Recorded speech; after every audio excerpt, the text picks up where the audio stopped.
না আপনার এই অনশনে আপনার ডাক তারা কিভাবে শুনবে? জানি না, চলবে, আন্দোলন চলবে। জি, আচ্ছা, আমাদেরকে আমি স্যারকেও বলছি শোনার জন্য, আমাদের একটা চিঠি দিছে, চিঠিতে বলছে আমাদের ব্যাংক অ্যাকাউন্ট নাই। একটু আগে আমাদের যে নাগরিক সংহতি প্রোগ্রামটা হলো সেখানে আমরা দেখিয়ে দিয়েছি আমাদের ব্যাংক অ্যাকাউন্টটা আবেদনের উপর সংযুক্ত করা আছে। তারপরে বলেছে আমাদের এখানে নারী প্রতিনিধিত্বের বিধান নাই, আমরা সেটা দেখিয়ে দিয়েছি গঠনতন্ত্রের আমাদের 16 নম্বর ধারায়। এরপরে বলেছে ছাত্র সংগঠনের একটা সমস্যা, সেটা নিয়ে বলছে আমাদের ছাত্র সংগঠনে নাই, সমস্যা থাকবে ওই থেকে। আমরা বিধানেও লিখছি যে আমাদের ছাত্র সংগঠন নাই। তো এটা আমাদের 43 নম্বর ধারায়। তো এই বিষয়গুলো তারা করেছে, পাশাপাশি বলেছে আমাদের নাকি 22টি জেলা তারা দেখেছে, তার মধ্যে 20 থেকে সঠিক পেয়েছে, বাকি 2টা সঠিক পায়নি। আমার জেলা অফিসে আছে 34টা, তাহলে 2টা যদি না পায় আমাকে বলবে, আমাদেরকে বলবে, আমরা সেটা বলে দেবো যে অমুক জায়গায় যান আপনারা।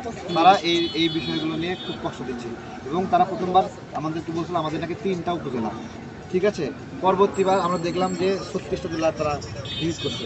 পরে যখন আমরা ছবিগুলো সব দিলাম তখন আবার তারা তদন্ত করে, তখন 82টা পায়, ঠিক আছে, 82টা ভিজিট করে। এরপরে বলে না এটাও বাদ, তখন তারা আবার নতুন করে সচিব দিয়ে তদন্ত করে সব জায়গায় যায়নি, 66 জায়গায় গেছে। তো সব জায়গায় যদি না যায় তাহলে 100 উপজেলা হবে কীভাবে? তো এই বিষয়গুলো আমরা অ্যাড্রেস করছি যে আমাদের কী ধরনের বঞ্চনা করা হয়েছে, এবং সেই কারণেই আমি দেখেছি যে এরা যেহেতু তার মানা করছে, এটা একটা পলিটিক্যাল গেম মনে হয়েছে আমার কাছে। হ্যাঁ, অবশ্যই, এবং এটা সাধারণ না। তো সেই পলিটিক্যাল গেমের কারণে এখানে কোর্টে গেলে ওই একই গেমে আমি পড়ে যাবো। আমি এই জন্য এখানে অংশ নিয়ে বসছি, সবার সহযোগিতা চাই এবং ভালোবাসা চাই। আমাদের সাথে সহযোগিতা করবেন।